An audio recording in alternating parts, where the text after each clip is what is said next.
Everyone, आज की video का टॉपिक है विस्कोसिटी एंड ईएसआर। विस्कोसिटी क्या होती है? ईएसआर होता है एरिथ्रोसाइट सेडिमेंटेशन रेट। तो डिस्कस करना है विस्कोसिटी एंड ईएसआर। तो इसकी डेफिनेशन देख लेते हैं विस्कोसिटी की। पहले विस्कोसिटी की बात करते हैं, फिर ईएसआर की बात करते हैं। Viscosity of blood is an important factor. रक्त का गाढ़ापन एक महत्वपूर्ण कारक है।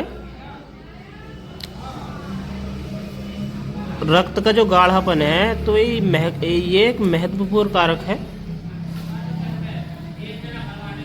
Since it determines the peripheral resistance of the blood flow through the blood vessels and thus help to maintain blood pressure. क्योंकि यह रक्त बहिकाओं के माध्यम से रक्त बहिकाओं के माध्यम से परिधि प्रतिरोध को निर्धारित करता है। ब्लड फ्लो के रक्त प्रवाह के माध्यम से यह परिधि प्रतिरोध को निर्धारित करता है और इस प्रकार रक्तचाप को यानी कि ब्लड प्रेशर को मेंटेन करने में, बनाए रखने में हेल्प करता है। क्या? विस्कोसिटी। क्योंकि ये ब्लड का एक महत्वपूर्ण कारक है और ये ब्लड प्रेशर को बनाए रखने में मदद करता है through blood flow blood vessels. फिर आपका आ जाता है विस्कोसिटी कैरेक्टरिस्टिक्स,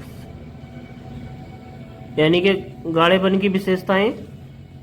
तो human is 5 time more viscous than distilled water. Second है आपका the viscosity of the whole blood is mainly due to cell and that of plasma is due to plasma protein. फिर आ जाता है आपका viscosity is affected by various factors. तो इसमें क्या कह रहा है?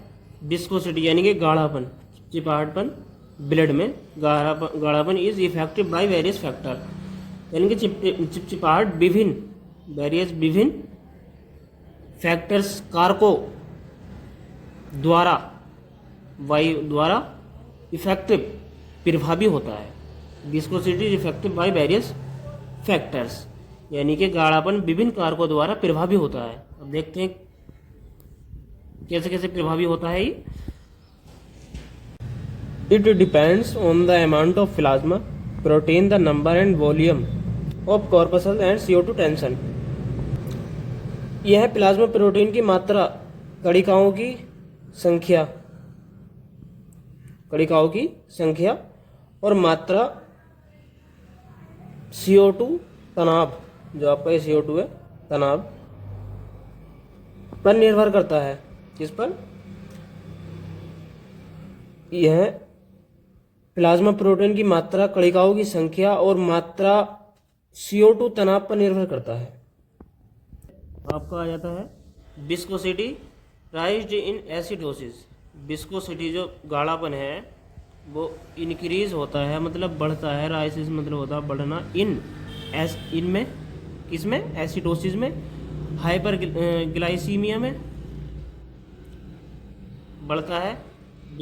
जो विस्कोसिटी है, जो गाढ़ापन है, जो ब्लड का चिपचिपाहटपन है, वो किस कंडीशन में बढ़ता है? हाइपर ग्लाइसीमिया, शुगर का बढ़ जाना, हाइपर कैल्सीमिया, कैल्शियम का बढ़ जाना, पॉलीसाइथीमिया, और ये आपका आ जाता है cyanosis equals, diabetes mellitus ETC। इस कंडीशन में ये विस्कोसिटी जो है, जो आपका ब्लड का गाढ़ापन है, ये इंक्रीज हो जाता है, बढ़ जाता है। राइसिस मतलब होता है बढ़ना। और रिड्यूस द विस्कोसिटी, कम होना। तो रिड्यूस द विस्कोसिटी ये देख लेते हैं। आपका ब्लड का जो गाढ़ापन है किस कंडीशन में रिड्यूस होता है? In anaemia, fever, exercise, oedema, lymphatic leukaemia and malaria, rise of temperature reduce the viscosity of blood. इस कंडीशन में ये रिड्यूस होता है, किस कंडीशन में? एनीमिया में, फीवर में, फीवर वगैरह, एक्सरसाइज में, व्यायाम करने में, एडेमा सूजन में, lymphatic leukaemia and malaria, malaria condition में, राइज ऑफ टेम्परेचर यानी कि टेम्परेचर का बढ़ना, reduce the viscosity of blood यानी कि इस कंडीशन में जो टेम्परेचर का बढ़ना, फीवर, एक्सरसाइज, सूजन, एनीमिया, इस कंडीशन में ये रिड्यूस होती है ब्लड की जो विस्कोसिटी है, ब्लड का जो गाढ़ापन है, तो वो आपका रिड्यूस होता है, कम होता है। अंडरस्टैंड? इस कंडीशन में ये कम होता है। तो अभी तक हमने देखा विस्कोसिटी क्या होती है, किस कंडीशन में ये इंक्रीज होता है, किस कंडीशन में ये डिक्रीज होता है, किस कंडीशन में रिड्यूस होता है, किस कंडीशन में रेसिस होता है, ये आपने देख लिया है। फिर आ जाता है आपका ESR, क्योंकि आज की वीडियो का टॉपिक ही हमारा ये है विस्कोसिटी एंड ESR। तो विस्कोसिटी आपने देख लिया है, ESR देखना है।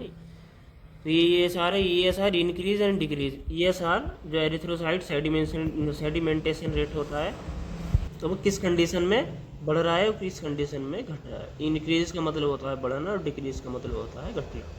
अंडरस्टैंड?